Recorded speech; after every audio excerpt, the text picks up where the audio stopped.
Selamat bertemu kembali adik-adik sekalian. Kembali lagi bersama saya dalam mempelajari materi tugas gereja yang kedua, yaitu gereja yang mewartakan atau kerigma. Marilah kita mengikuti proses pembelajaran ini dengan baik agar kita dapat memperoleh sesuatu yang berguna dari pembelajaran kita pada saat ini. Baiklah adik-adik sekalian, sebelum kita melihat lebih jauh tugas gereja yang mewartakan ini, sebelumnya kita melihat dasar pemikiran kita hingga kita mempelajari tugas gereja yang mewartakan ini. Adik-adik pasti telah mendengar dan membaca firman Tuhan Yesus dalam Injil Matius bab 28 ayat 19 sampai 20. Pergilah, jadikanlah semua bangsa muridku dan baptislah mereka dalam nama Bapa dan Anak dan Roh Kudus, dan ajarlah mereka melakukan segala sesuatu yang telah kuperintahkan kepadamu. Atau lebih jelas di dalam Injil Markus bab 16 ayat 15 sampai 16. Pergilah ke seluruh dunia, beritakanlah Injil kepada segala makhluk. Siapa yang percaya dan dibaptis akan diselamatkan, tapi siapa yang tidak percaya akan dihukum. Adik sekalian, firman ini tidak hanya berlaku pada zaman para rasul, tetapi juga bagi kita semua para pengikut Yesus pada zaman ini, bahwa kita wajib untuk mewartakan Injil meski di dalam cara yang berbeda-beda. Pada kenyataannya bahwa kabar keselamatan Allah telah diwartakan oleh gereja dengan setia dari dulu hingga sekarang, dengan berbagai cara sesuai dengan peranan dan kedudukan masing-masing umat beriman. Salah satu tugas terpenting dan utama para uskup adalah mewartakan Injil. Sebab para uskup adalah pewarta iman yang menghantar murid-murid baru kepada Yesus Kristus. Artinya, para uskup mewartakan kepada umat yang diserahkan kepadanya iman yang harus dipercaya dan diterapkan dalam perilaku manusia. Para uskup membuat iman itu berbuah dan dengan waspada menanggulangi kesesatan-kesesatan yang mengancam umat.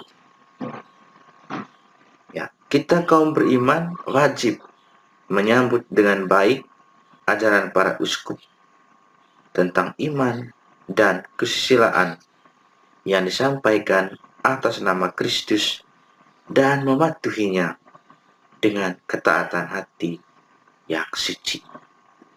Adik-adik sekalian, tugas pewartaan itu pada dasarnya adalah tugas hierarki. Namun demikian, awam yang telah menjadi anggota gereja Kristus mengambil bagian juga dalam tugas pewartaan ini. Awam mewartakan Tuhan lebih khusus dalam bentuk kesaksian hidup yang nyata. Medan bakti kaum awam adalah dunia, maka ciri khas atau keistimewaan pewartaan kaum awam adalah sifat keduniawiannya. Kaum awam memancarkan iman, harapan, dan cinta kasih, terutama dengan kesaksian hidup mereka, serta menampakkan Kristus kepada semua orang. Jadi kaum awam itu mengusahakan hal-hal duniawi demi mewujudkan kerajaan Allah di tengah-tengah dunia. Adik-adik sekalian, kita melihat sedikit apa itu kerigma. Kerigma adalah kata bahasa Yunani yang dalam bahasa Indonesia berarti pesan yang disampaikan. Kerigma adalah pesan dari teks kitab suci yang sudah ditafsirkan sebelumnya. Pengertian ini mencakup pemberitaan karya penebusan Yesus dalam penderitaan dan kebangkitannya yang biasanya mencakup penggenapan nubuat perjanjian lama dan disertai panggilan untuk bertobat. Hal ini dapat kita lihat dalam Injil Lukas bab 11 ayat 32. Itu berarti bahwa kerigma adalah keikutsertaan gereja dalam membawa kabar gembira bahwa Allah telah menyelamatkan dan menebus manusia dari dosa melalui Yesus Kristus Putranya. Ya, kerigma itu adalah keikutsertaan gereja untuk mewartakan kabar keselamatan. Adik sekalian, melalui tugas mewartakan ini, gereja diharapkan dapat membantu umat Allah untuk mendalami kebenaran firman Allah, menumbuhkan semangat untuk mengayomi hidup berdasarkan semangat Injil, dan mengusahakan pengenalan yang semakin mendalam akan pokok iman Kristiani supaya tidak mudah goyah dan supaya tetap setia pada iman akan Yesus Kristus.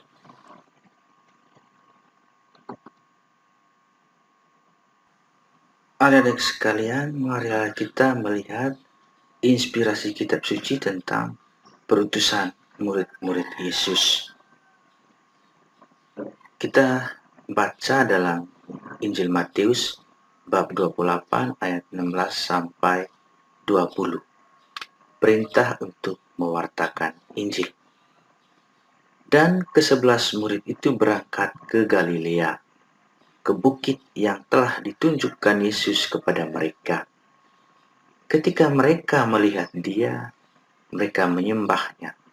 Tetapi beberapa orang ragu-ragu. Yesus mendekati mereka dan berkata, "Kepadaku telah diberikan segala kuasa di surga dan di bumi.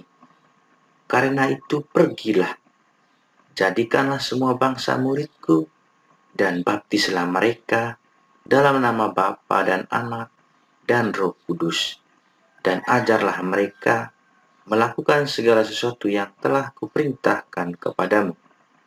Dan ketahuilah, aku menyertai kamu senantiasa sampai kepada akhir zaman."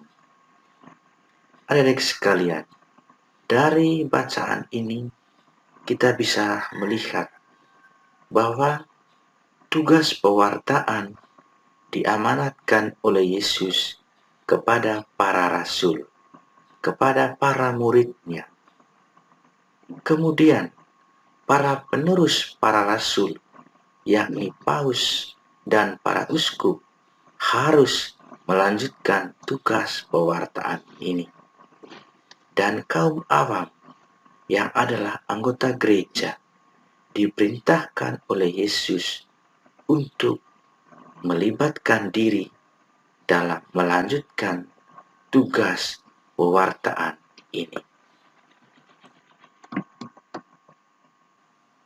Adik-adik sekalian, sekarang kita melihat dasar gereja sebagai pewarta sabda Allah. Ada 3 dasar yang menjadikan gereja sebagai pewarta sabda Allah. Yang pertama, dalam diri Yesus dari Nazaret, sabda Allah tampak secara konkret manusiawi, atau sabda Allah menjadi manusia.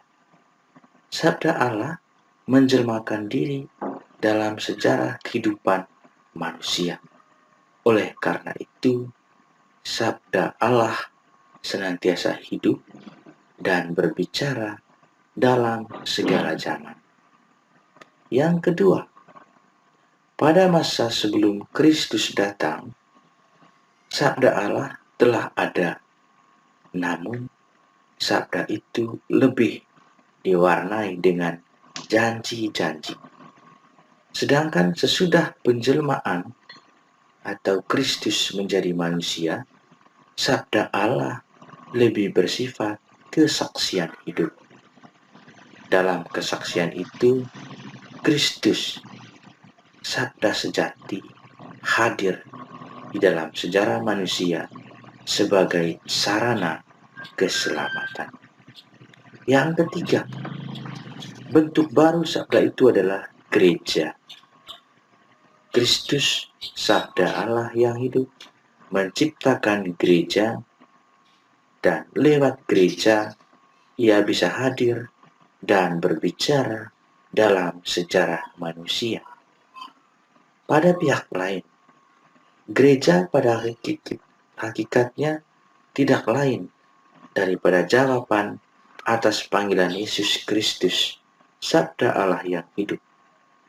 Seluruh hidup dan keberadaan gereja merupakan jawaban atas pewartaan dan kesaksian tentang Yesus Kristus, sabda dan wahyu Allah.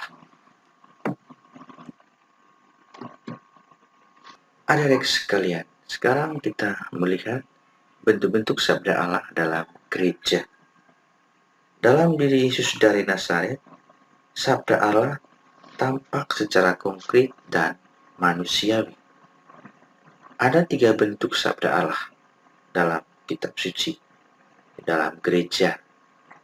Yang pertama, sabda atau pewartaan para rasul sebagai daya yang membangun gereja. Artinya begini, bahwa sabda atau pewartaan yang disampaikan oleh para rasul dahulu, hal itu menjadi daya yang kemudian merangkum atau merangkul banyak orang sehingga terbentuklah gereja. Terbentuklah orang-orang yang percaya kepada Yesus Kristus. Kemudian yang kedua, sabda dalam kitab suci sebagai kesaksian normatif. Adik-adik sekalian, kalau kita melihat proses pembentukan kitab suci Perjanjian Baru itu berlangsung selama zaman apostolik.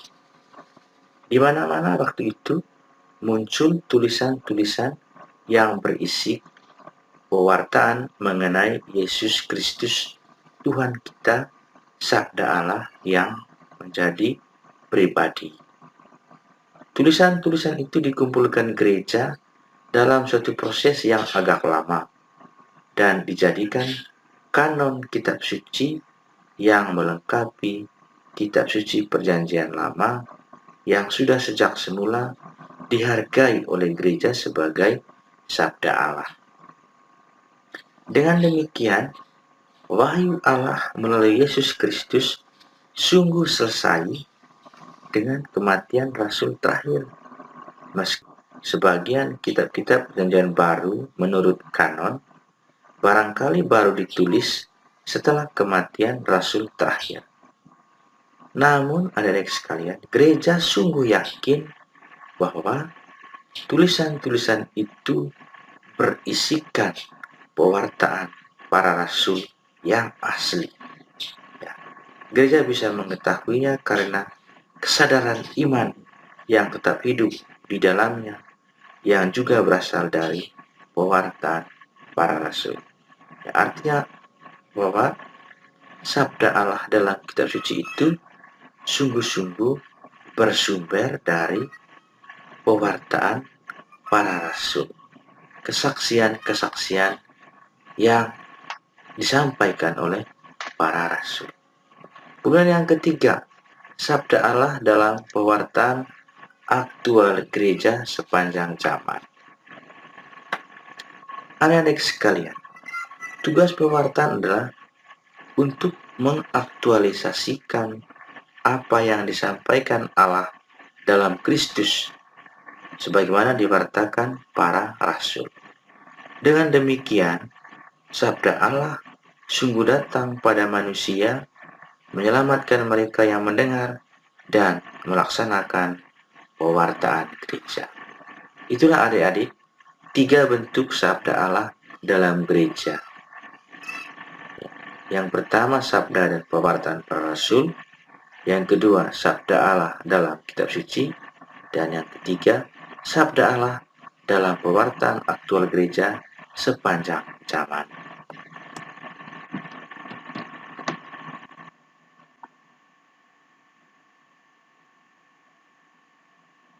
Sekarang kita melihat pola pewartaan. Ada 2 pola pewartaan. Yang pertama, pewartaan verbal atau dikenal dengan sebutan kerigma. Dan yang kedua, pewartaan dalam bentuk kesaksian atau dikenal dengan sebutan martiria. Pewartaan verbal pada dasarnya adalah tugas hierarki, tetapi kaum awam juga harus berpartisipasi dalam tugas pewartaan ini.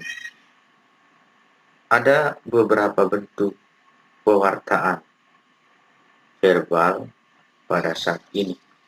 Yang pertama, homili atau khotbah. Khotbah itu adalah pewartaan tematis. Artinya, pewartaan yang disampaikan sesuai dengan tema perayaan tertentu. Kemudian homili adalah pewartaan yang berdasarkan suatu perikop kitab suci. Baik khotbah maupun homili merupakan pewartaan mimbar. Artinya, pewartaan yang disampaikan melalui mimbar sabda Allah. Khotbah dan homili yang baik harus menyapa manusia, menyapa umat, menyapa pendengar. Walaupun secara lahiriah, khotbah atau homili itu adalah suatu komunikasi yang berbentuk satu arah, tetapi diharapkan khotbah yang baik harus dapat menciptakan komunikasi 2 arah antara pengkhotbah dengan umat secara batiniah. Yang kedua, pelajaran agama. Pelajaran agama juga adalah suatu bentuk pewartaan verbal. Pelajaran agama adalah proses pergumulan hidup yang nyata dalam terang iman. Yang ketiga, katekesi umat. Katekesi umat adalah suatu kegiatan kelompok umat di mana mereka aktif berkomunikasi untuk menafsirkan hidup nyata dalam terang Injil, yang diharapkan berkelanjutan dengan aksi nyata sehingga dapat membawa perubahan dalam masyarakat ke arah yang lebih baik. Dan yang keempat, pendalaman kitab suci. Pendalaman kitab suci dapat dilakukan dalam keluarga, dalam kelompok, atau pada kesempatan-kesempatan khusus seperti pada masa Prapaskah atau APP, pada masa Advent, dan bulan kitab suci pada bulan September. Yang kedua, pewartaan dalam bentuk kesaksian atau martiria. Pewartaan dalam bentuk kesaksian ini pada dasarnya adalah tugas kaum awam. Setiap orang Kristiani dalam hidupnya diharapkan dapat menjadi garam dan terang di dalam masyarakat. Sekarang kita melihat tuntutan dalam pewartaan bagi seorang pewarta. Ada 2 tuntutan bagi seorang pewarta dalam tugas mewartakan. Yang pertama, mendalami dan menghayati sabda Allah. Pengenalan dan penghayatan yang diwartakan adalah sabda Allah. Orang tidak dapat mewartakan sabda Allah dengan baik jika ia tidak mengenal dan menghayatinya. Oleh karena itu, seorang pewarta hendaknya cukup mengenal, cukup menghayati, cukup mengetahui isi kitab suci, ajaran-ajaran resmi gereja, dan keseluruhan tradisi gereja, baik gereja universal maupun gereja lokal. Seorang pewarta hendaknya senantiasa membekali diri dengan berbagai bacaan, penataran, dan macam-macam pembekalan lainnya. Yang kedua, seorang pewarta harus mengenal umat dan konteks umat. Pengenalan latar belakang dari orang-orang yang kepadanya sabda Allah akan disampaikan tentu merupakan sesuatu yang sangat penting. Seorang pewarta harus mengenal jiwa dan budaya dari umat yang dilayaninya. Dengan kata lain, seorang pewarta harus sungguh-sungguh menyapa para pendengarnya atau harus inkulturatif.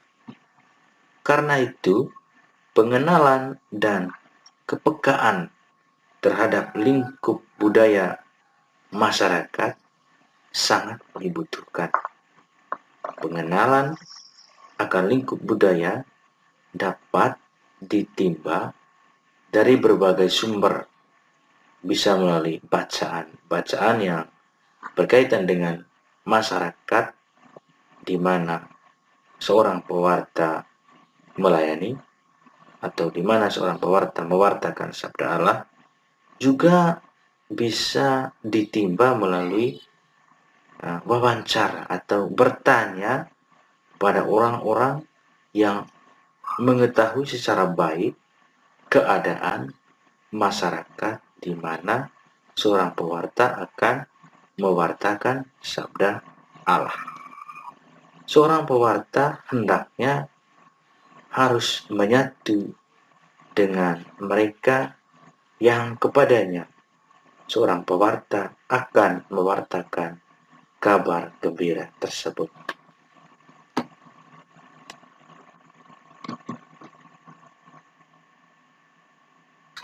Sekarang kita melihat magisterium. Magisterium adalah kuasa mengajar dalam gereja. Umat Allah hanya dapat menjalankan tugas kenabiannya dalam kepatuhan kepada pimpinan gereja, sebab pimpinan gereja inilah yang disebut magisterium. Namun, wewenang mengajar tidak berarti bahwa dalam pewartaan hanya hierarki yang aktif dan yang lainnya pasif. Dalam pewartaan, hierarki bertugas menjaga kesatuan iman dan ajaran. Hierarki adalah pengajar yang otentik, artinya pengajar yang mengemban kewibawaan Kristus. Hierarki adalah pengajar yang otentik tentang perkara iman dan kesusilaan. Sebagai pewarta yang otentik, apa yang disampaikan oleh hierarki tidak dapat sesat, karena apa yang mereka ajarkan adalah ajaran iman yang bersumber dari kehendak penebus ilahi. Karena itu ada 4 syarat sebuah ajaran iman tidak dapat sesat. Yang pertama, ajaran harus menyangkut iman dan kesusilaan. Yang kedua, ajaran harus bersifat ajaran otentik, artinya jelas dikemukakan dengan kewibawaan Kristus. Yang ketiga, ajaran dinyatakan dengan tegas atau definitif, artinya tidak dapat diganggu-gugat. Dan yang keempat, ajaran itu disepakati bersama, sejauh hal ini menyangkut pernyataan para uskup sebagai dewan. Agar umat beriman tidak dapat sesat dalam imannya, maka para hierarki harus memimpin atau menggembalakan umat dengan baik.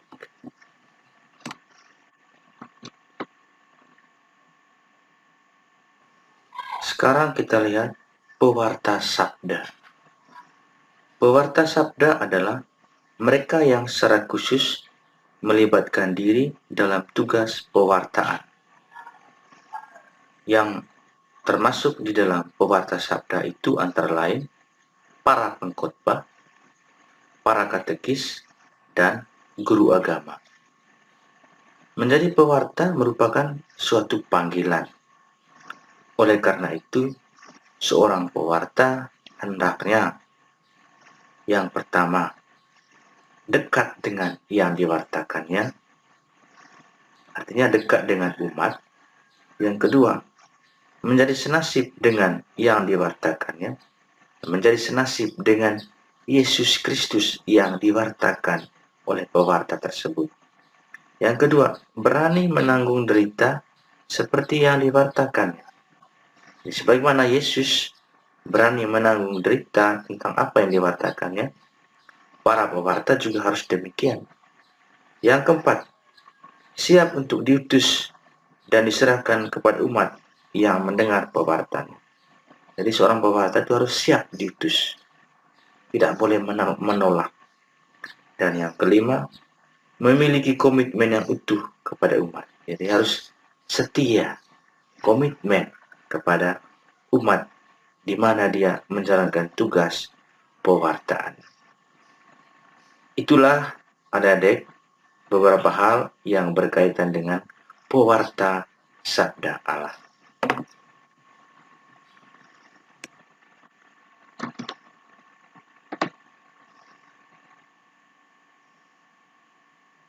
Baiklah adik-adik sekalian, demikianlah beberapa hal penting yang berkaitan dengan tugas gereja mewartakan atau kerigma.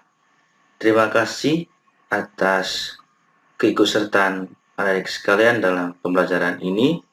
Semoga apa yang telah kita bahas bersama dapat bermanfaat untuk kehidupan adik sekalian pada saat ini dan untuk kehidupan kalian di hari-hari yang akan datang.